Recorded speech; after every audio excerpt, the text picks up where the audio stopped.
부처님의 가르침을 통해 마음의 평화를 찾는 법에 대해 함께 알아보겠습니다. 현대 사회에서 우리는 끊임없는 스트레스와 불안, 갈등 속에서 살아가고 있습니다. 일이 많아지거나 인간관계에서 문제가 발생할 때마다 우리는 자주 마음의 평화를 잃고 혼란스러워합니다. 이럴 때마다 우리는 어떻게 해야 마음의 평화를 찾을 수 있을지 궁금해집니다. 부처님은 우리의 고통과 스트레스의 원인이 무엇인지, 그리고 어떻게 평화로운 마음을 가질 수 있는지에 대해 아주 중요한 가르침을 주셨습니다. 오늘 이 영상을 통해 여러분은 부처님의 가르침이 마음의 평화에 어떤 도움을 줄 수 있는지, 그리고 그 가르침을 실생활에서 어떻게 적용할 수 있는지 깊이 있게 배울 수 있을 것입니다. 부처님의 가르침은 단순히 불교의 이론적인 교리만이 아닙니다. 그것은 우리의 일상적인 삶에서 실천할 수 있는 매우 실용적인 방법들입니다. 우리가 마음의 평화를 찾고 불안을 줄이며 삶의 스트레스에서 벗어나는 방법을 부처님의 가르침을 통해 이해하고 실천할 수 있습니다. 이 영상을 통해 여러분이 좀 더 평화롭고 행복한 삶을 살아가는 데 도움이 되기를 바랍니다. 부처님께서 가르치신 첫 번째 중요한 가르침 중 하나는 바로 마음이 모든 것의 근원이라는 말씀입니다.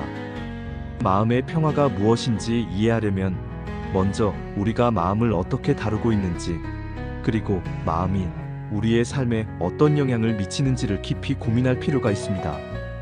많은 사람들이 마음의 평화를 단순히 외부 환경이나 상황이 좋아져서 편안함을 느끼는 것이라고 생각할 수 있습니다. 하지만 부처님의 가르침에 따르면 진정한 마음의 평화는 외부의 상황에 의존하지 않는 내적인 상태에서 비롯됩니다. 마음의 평화와 외부 상황의 관계. 우리는 종종 외부 상황을 변화시키면 마음의 평화도 찾아온다고 믿습니다. 예를 들어 직장에서 상사가 덜 화를 내면 마음이 편안해질 것이라고 생각하거나 건강을 회복하면 마음의 평화도 오리라 여깁니다. 하지만 부처님은 이런 생각이 근본적으로 잘못되었다고 가르치셨습니다. 우리가 외부 상황을 어떻게 바꾸려고 해도 우리의 마음이 여전히 외부의 자극에 휘둘린다면 진정한 평화를 얻을 수 없다는 것입니다. 부처님께서는 모든 것은 고통의 근원으로부터 해방될 수 없다는 진리를 말씀하셨습니다. 이는 우리가 외부 상황을 완전히 통제할 수 없다는 현실을 받아들여야 한다는 뜻입니다. 예를 들어 우리가 아무리 자신이 원하는 일을 하고 사람들과 좋은 관계를 맺고 싶어 한다 해도 결국 어떤 일이든 예상치 못한 불안정성과 변화가 따르게 마련입니다. 이런 변화는 우리의 마음을 불안하게 만들 수 있습니다. 이때 진정한 마음의 평화는 외부의 상황에 반응하는 우리의 마음을 잘 다스릴 때만 가능하다는 것입니다. 부처님은 마음의 평화가란 우리가 외부의 상황을 통제하려는 노력에서 벗어나 자신의 내면을 다스리고 조화를 이루는 상태임을 알려주셨습니다. 마음의 평화 내면의 균형을 찾는 것. 부처님은 마음의 평화가란 내면의 균형을 찾는 것이라고 말씀하셨습니다. 이 균형은 우리가 외부의 자극에 지나치게 반응하거나 지나치게 억누르는 것이 아니라 내면에서 일어나는 감정과 생각을 객관적으로 바라보고 그것을 조화롭게 다루는 것입니다. 예를 들어 분노나 슬픔이 일어날 때 우리는 그것을 억지로 밀어내거나 반응하지 않으려 하지 않고 그 감정을 있는 그대로 인식하며 그 감정이 지나가기를 기다립니다. 그리고 그 감정이 지나간 후에야 우리는 다시 마음의 평화를 느낄 수 있습니다. 부처님께서는 우리가 일상에서 마주하는 여러 감정과 상황에 대한 반응을 훈련하고 그것에 끌려가지 않도록 해야 한다고 가르치셨습니다. 모든 감정은 일시적인 것이며 그것이 지나가는 자연스러운 과정이라는 것을 이해하는 것이 마음의 평화를 찾는 첫 번째 단계입니다. 이 과정에서 중요한 것은 감정에 휘둘리지 않고 감정의 흐름을 관찰하는 것입니다. 예를 들어 우리는 종종 화가 나거나 불안할 때 이를 단번에 없애려는 욕구에 휘둘리곤 합니다. 하지만 부처님은 우리가 그 감정을 받아들이고 그 감정을 지나가게 하며 그 속에서 자신을 관찰하는 것이 더 중요한 일이라고 가르치셨습니다. 즉 감정을 억누르지 않고 그 감정을 온전히 인식하고 받아들이는 것이 진정한 마음의 평화를 이루는 길이라는 것입니다. 마음의 평화는 고요함과 통찰을 통해 얻어지는 것. 부처님은 마음의 평화를 단지 고요함과 침묵 속에서 얻을 수 있다고 말씀하셨습니다. 하지만 이 고요함은 단순한 외부의 조용함을 의미하는 것이 아닙니다. 마음의 고요함은 우리가 마음의 움직임을 깊이 이해하고 그것을 받아들일 수 있을 때 비로소 가능한 것입니다. 이 고요함은 외부의 환경에 영향을 받지 않는 내적인 평화입니다. 부처님의 가르침에서는 통찰이라는 개념이 매우 중요합니다. 통찰은 마음을 깊이 들여다보는 능력으로 자신이 가진 고정관념, 선입견, 집착을 알아차리고 그것을 버리는 과정을 포함합니다. 이 통찰을 통해 우리는 마음의 평화를 이루게 됩니다. 부처님께서는 모든 것이 일시적이고 변하는 것임을 깨닫고 이를 받아들이는 것이 마음의 평화를 위한 첫걸음이라고 말씀하셨습니다. 마음의 평화는 단지 행복한 기분이나 고요한 상태를 뜻하는 것이 아닙니다. 그것은 우리가 일상에서 겪는 고통, 분노, 두려움 등을 모두 경험하면서도 그 안에서 진정한 평화를 찾을 수 있는 능력을 의미합니다. 즉, 마음의 평화는 감정의 폭풍 속에서도 우리가 중심을 잃지 않고 평정을 유지할 수 있는 능력입니다. 마음의 평화를 얻기 위한 실천 방법. 마음의 평화를 얻기 위해 부처님께서는 다양한 방법들을 가르치셨습니다. 그중 가장 중요한 것은 명상입니다. 명상은 우리의 마음을 차분하게 하고 우리의 생각과 감정을 깊이 관찰하게 해줍니다. 명상을 통해 우리는 자신의 내면을 이해하고 그것을 다스리는 방법을 배우게 됩니다. 또한 자비와 연민을 실천하는 것도 마음의 평화에 중요한 역할을 합니다. 자비는 자신과 타인을 이해하고 배려하는 마음입니다. 우리가 자비로운 마음을 실천할 때 마음의 평화는 자연스럽게 따라옵니다. 자비를 실천하는 사람은 외부 환경에 크게 휘둘리지 않고 다른 사람들의 고통을 함께 나누며 자신도 고통 속에서 평화를 찾을 수 있습니다. 현재에 집중하는 것도 매우 중요한 실천입니다.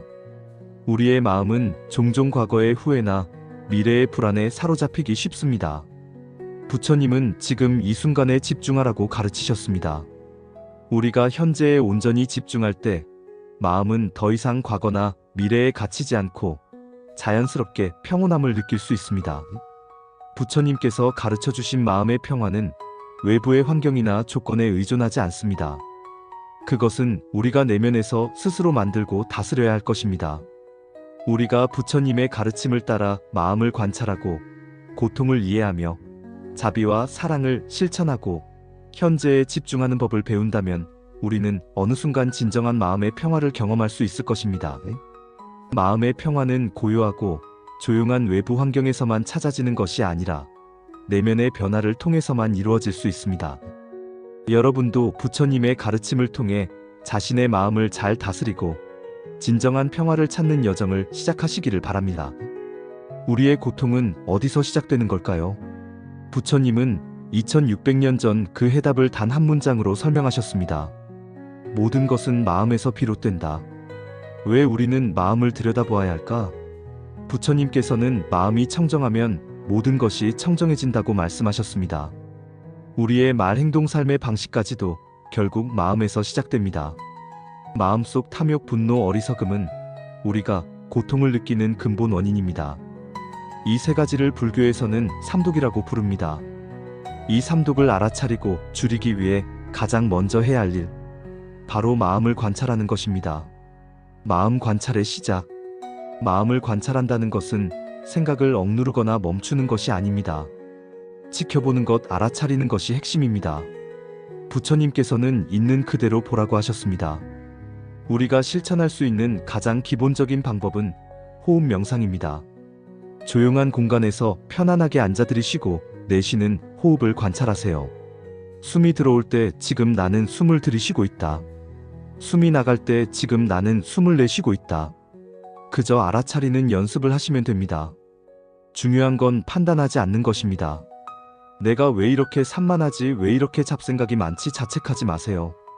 그저 그 상태를 바라보는 것 자체가 마음 관찰의 시작입니다. 마음의 습관을 관찰하라. 우리는 감정이 올라올 때 즉시 반응합니다. 누군가 말 한마디에 화가 나면 그대로 말하거나 행동합니다. 하지만 부처님께서는 이렇게 말씀하셨습니다. 화가 나더라도 그것이 지나가는 구름임을 알라. 그것은 머무르지 않는다. 감정은 자연스러운 것입니다. 하지만 그 감정과 자신을 동일시하지 않는 것이 중요합니다. 나는 화났다가 아니라 화라는 감정이 지금 내 안에 올라왔다라고 바라보는 것. 이것이 자기 감정에 대한 거리두기이며 마음 관찰의 핵심입니다. 이렇게 연습하다 보면 흐려졌던 마음이 맑아집니다. 실생활에서의 마음 관찰. 마음 관찰은 명상 시간에만 하는 것이 아닙니다. 일상 속에서도 언제든 실천할 수 있습니다. 걷고 있을 때 나는 지금 걷고 있다고 되새기며 발의 움직임을 느껴보세요. 차를 마실 때 따뜻한 찻잔의 온기와 향기를 천천히 음미하세요. 그 순간의 감각에 집중해 보세요. 감정이 올라올 때 지금 화가 올라오고 있구나 하고 있는 그대로 지켜보세요. 이러한 작은 습관들이 모여 마음은 점점 안정됩니다. 그리고 흔들리지 않는 중심이 생깁니다. 마음 관찰의 결과, 마음을 관찰하면 자연스럽게 자신을 이해하게 됩니다. 그 이해는 타인에 대한 자비심으로 확장됩니다. 누군가에게 화가 날 때도 저 사람도 지금 마음이 아프구나 하고 바라보게 됩니다.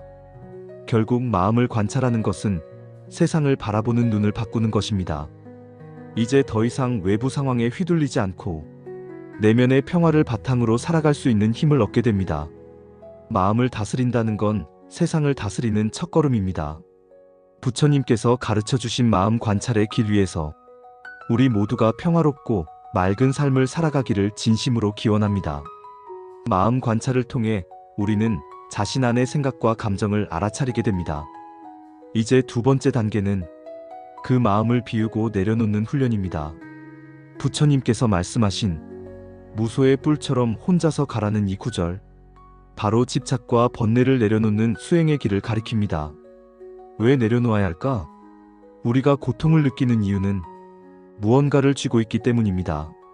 사랑받고 싶다는 욕구, 더 많은 것을 갖고 싶다는 욕심, 지지받고 싶고 인정받고 싶다는 기대, 이 모든 것이 마음속의 쥐무로 작용합니다. 부처님은 말씀하셨습니다. 쥐는 자는 괴로움을 얻고 놓는 자는 평화를 얻는다. 비움은 포기가 아니다. 많은 사람들이 오해합니다. 내려놓는 건 무기력이고 포기라고. 하지만 부처님의 비움은 능동적인 수용입니다.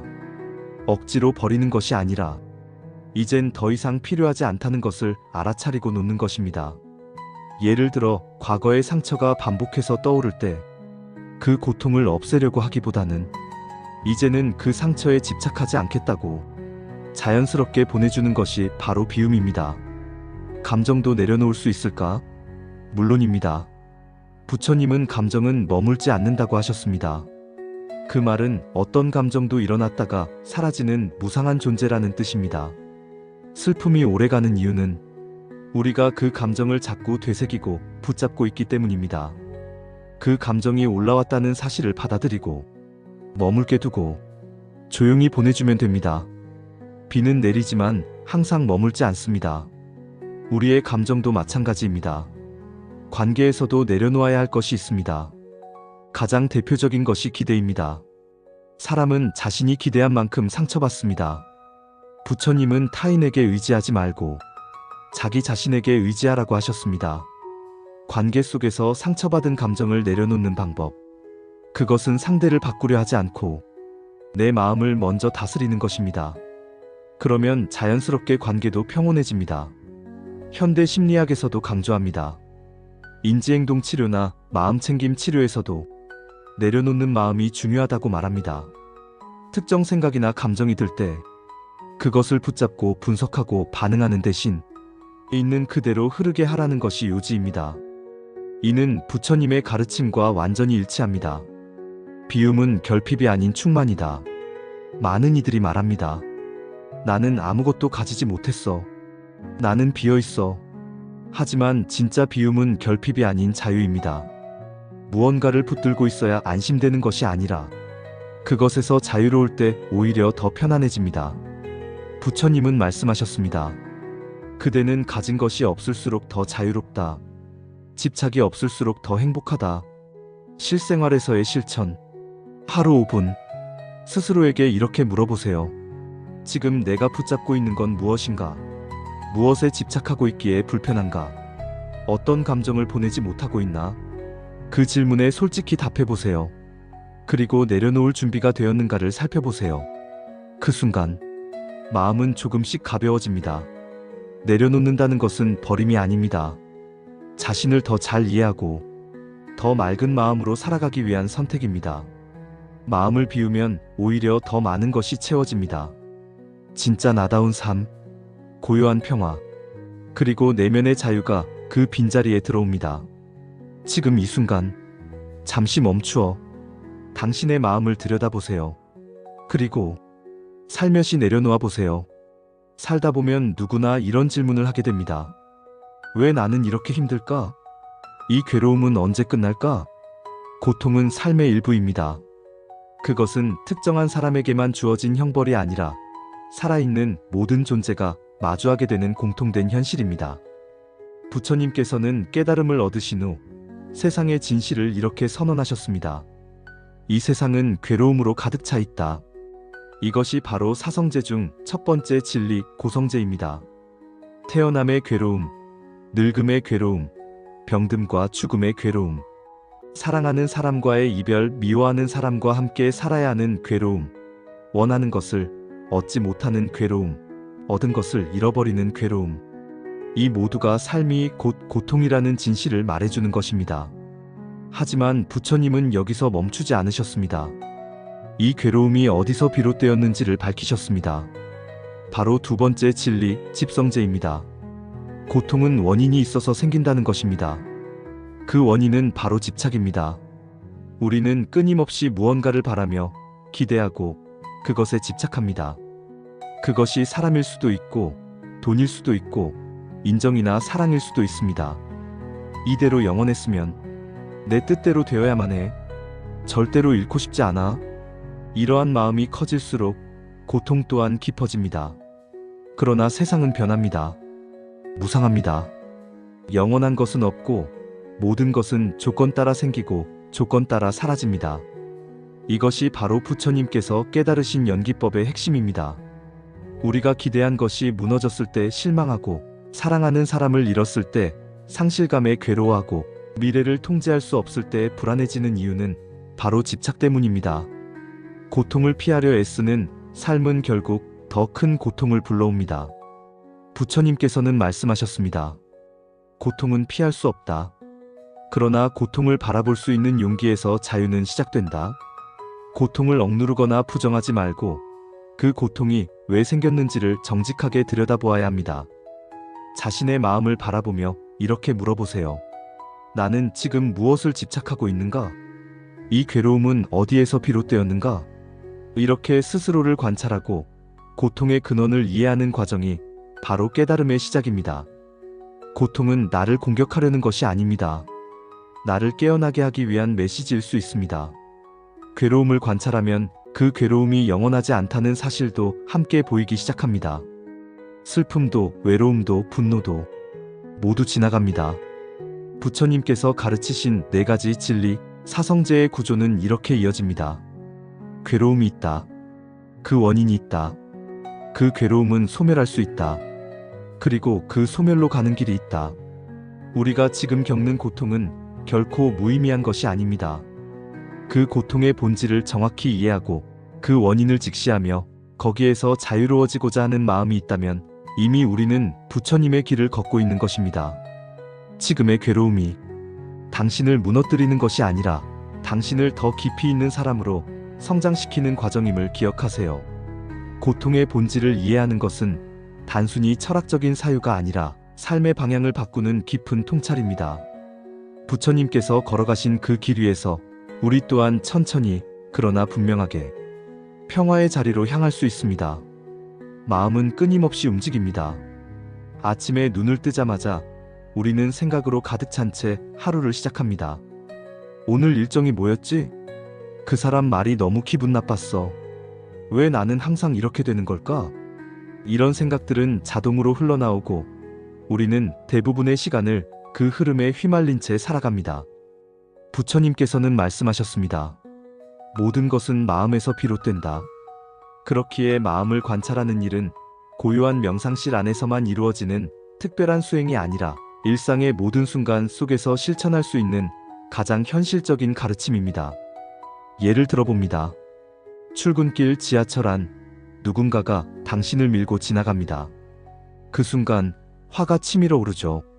이때 우리는 자동적으로 반응합니다. 왜 저렇게 매너가 없지? 진짜 짜증나. 하지만 그 순간 마음을 관찰하는 연습을 한다면 상황은 다르게 전개됩니다. 지금 내 안에 분노가 올라오고 있구나. 내가 화가 나는 건 상대가 무례했기 때문이 아니라 내 기대가 어긋났기 때문이구나. 이렇게 자기 내면을 인식하는 순간 감정에 휘둘리는 힘이 약해집니다. 부처님의 가르침에서는 이것을 알아차림, 즉 사띠SATI라고 합니다. 사띠는 현재 일어나고 있는 생각, 감정, 몸의 움직임을 있는 그대로 관찰하는 능력입니다. 판단하지 않고 바꾸려 하지 않고 그저 지켜보는 것. 이것이 수행의 시작입니다. 회사에서 상사에게 부당한 말을 들었을 때 당신의 마음은 억울함, 분노, 자책 등 다양한 감정으로 물들 수 있습니다. 그럴 때 이렇게 말해보세요. 지금 내 마음이 울고 있구나. 내가 지금 억울함을 느끼고 있구나. 이렇게 감정을 객체화하는 순간 당신은 더 이상 그 감정에 휩쓸리는 주체가 아니라 그 감정을 관찰할 수 있는 위치에 서게 됩니다. 이 위치, 바로 그곳에서 평화가 시작됩니다. 식사할 때도 마찬가지입니다. 음식을 먹으면서 이거 맛있네, 좀 짜네, 배불러서 그만 먹어야지라는 생각들이 떠오릅니다. 이럴 때도 마음 관찰을 적용할 수 있습니다. 지금 욕망이 일어나는구나. 지금 만족하고 있구나. 이렇게 지금 여기에 있는 상태를 알아차리는 것이 바로 마음의 훈련입니다. 심지어 SNS를 스크롤할 때조차도 이 사람은 왜 이렇게 행복해 보이지? 나는 왜 이렇게 뒤처진 느낌이지? 이런 비교의 마음, 열등감의 감정이 올라오는 것을 포착할 수 있습니다. 그때 당신은 이렇게 스스로를 다독일 수 있어야 합니다. 비교하고 싶은 마음이 올라오고 있구나. 그건 나의 본성이 아니라 그냥 지나가는 하나의 감정일 뿐이야. 부처님은 마음을 관찰하라고 하셨지 마음을 억제하라고 하시지 않았습니다. 억누르면 감정은 더 강하게 튀어나오고 관찰하면 감정은 자연스럽게 가라앉습니다. 이 차이는 매우 큽니다. 마음을 관찰하는 삶이란 특별한 도구가 필요한 것도 아니고 명상센터에 가지 않아도 됩니다. 지금 이 순간 내가 어떤 생각을 하고 있고 어떤 감정을 느끼고 있는지를 알아차리는 것, 그게 바로 수행이고 그것이 곧 마음의 자유입니다. 아침에 일어났을 때, 차를 마시는 순간, 일하다가 스트레스를 받을 때, 사랑하는 사람과 다투었을 때 모든 일상은 마음을 관찰할 수 있는 기회로 가득합니다. 자신의 마음을 바라보는 사람은 남을 탓하기보다 스스로를 이해하고 상황에 끌려가기보다 자신을 다스릴 수 있습니다. 그렇게 하루하루 쌓이는 마음 관찰의 힘은 언젠가 당신 안의 평화로, 여유로, 지혜로 돌아올 것입니다. 이것이 부처님께서 말씀하신 진짜 수행의 시작이며 삶을 바꾸는 가장 근본적인 실천입니다. 사람은 누구나 하루에도 수십 번씩 감정의 파도에 흔들리며 살아갑니다. 하지만 대부분 그 감정이 어디서 비롯됐는지, 왜 그런 생각이 드는지조차 모르고 지나쳐버립니다. 부처님께서는 바로 이 모른 채 흘려보내는 마음의 흐름을 멈추고 있는 그대로 알아차리는 것, 즉 마음의 관찰을 수행의 첫걸음이라고 말씀하셨습니다. 마음을 관찰한다는 것은 아주 거창하거나 어렵지 않습니다. 오히려 누구나 지금 이 순간에도 실천할 수 있는 매우 현실적인 수행입니다. 다만 우리는 그 방법을 잘 모르고 있을 뿐입니다. 그럼 실생활에서 어떻게 마음을 관찰할 수 있을까요? 가장 쉬운 예는 감정이 올라올 때입니다. 누군가가 무례한 말을 했을 때 우리는 화가 납니다. 하지만 대부분 그 감정에 휘둘린 채 나도 똑같이 말대꾸하거나 속으로 분노를 삼키거나 하며 상황을 넘기죠. 하지만 이럴 때 잠시 멈춰서 이렇게 바라보는 겁니다. 지금 내 마음에 분노가 일어나고 있구나. 그 분노는 어디서 비롯된 걸까? 내가 무시당했다고 느꼈기 때문에 화가 난 걸까? 상대방의 말에 내 자존심이 건드려졌기 때문일까? 이처럼 감정을 있는 그대로 바라보는 태도는 마음의 습관을 바꾸는 가장 중요한 열쇠입니다. 부처님께서는 이런 과정을 사띠, 즉 알아차림이라고 부르셨습니다. 지금 어떤 감정이 일어나고 있는지, 그 감정에 내가 얼마나 반응하고 있는지를 판단 없이 지켜보는 것, 그것이 수행이며 진정한 자기 이해의 시작입니다. 마음의 관찰은 단지 감정에만 국한되지 않습니다. 생각을 바라보는 것도 중요한 수행입니다. 아침에 일어나자마자 우리는 무의식적으로 수많은 생각을 합니다. 오늘 해야 할 일, 어제의 실수, 미래에 대한 걱정. 그런 생각들이 마치 자동으로 떠오르듯 흐르죠. 하지만 그 생각들을 따라가지 않고 바라볼 수 있다면 우리는 마음의 주인이 됩니다. 예를 들어 또 지각하면 어쩌지? 라는 생각이 들었다면 그 생각을 억누르거나 외면하려 하지 말고 지금 불안한 마음이 올라오고 있구나 하고 그대로 바라보는 겁니다. 마음을 관찰한다는 건 억제하거나 회피하는 것이 아니라 오히려 그것이 올라오도록 허용하고 있는 그대로 인식하며 거기에 휘둘리지 않고 바라보는 훈련입니다. 직장 생활 중에도 관찰은 가능합니다. 회의에서 내 의견이 무시당했을 때 나는 지금 억울함을 느끼고 있다. 자존심이 상하고 있다. 이렇게 감정을 이름 붙이고 바라보는 순간 감정은 더 이상 우리를 조종하지 못합니다. 가족과의 갈등 속에서도 마찬가지입니다. 아이의 말에 상처를 받을 수도 있고 배우자의 무심한 태도에 외로움을 느낄 수도 있습니다. 그럴 때 마음속에서 올라오는 감정을 조용히 들여다보는 겁니다. 슬픔이 올라오고 있다. 분노가 고개를 들고 있다. 지금 이 감정은 정말 나의 진심일까? 잠시 멈추어 그 감정과 거리를 두고 바라보는 그 순간 우리는 마음의 중심에 다시 닿을 수 있습니다. 부처님께서는 말씀하셨습니다. 마음을 잘 다스리는 이는 길을 잃지 않는다. 그 다스림의 시작은 바로 관찰입니다. 내 마음이 지금 어떤 상태인지, 어떤 생각이 반복되고 있는지, 내가 어디에 집착하고 있는지를 자각하는 것입니다. 단 한 번의 관찰로 모든 것이 바뀌지는 않습니다. 하지만 반복하고 연습하고 하루에 몇 번씩이라도 마음을 돌아보는 습관을 들인다면 그 마음은 점점 잔잔해지고 감정에 흔들리던 삶에서 벗어나 한결 더 지혜롭고 평온한 삶을 살 수 있게 됩니다. 바쁜 일상 속에서도 식사를 할 때, 대화를 나눌 때, 스마트폰을 사용할 때 지금 이 순간 내 안에 어떤 감정이 있는지를 인식하는 그 자세, 그것이 바로 진정한 수행이며 부처님께서 우리 모두에게 전하고자 하셨던 실천의 지혜입니다. 긴 시간 시청해주셔서 감사드립니다. 구독과 좋아요는 영상 제작에 큰 힘이 됩니다.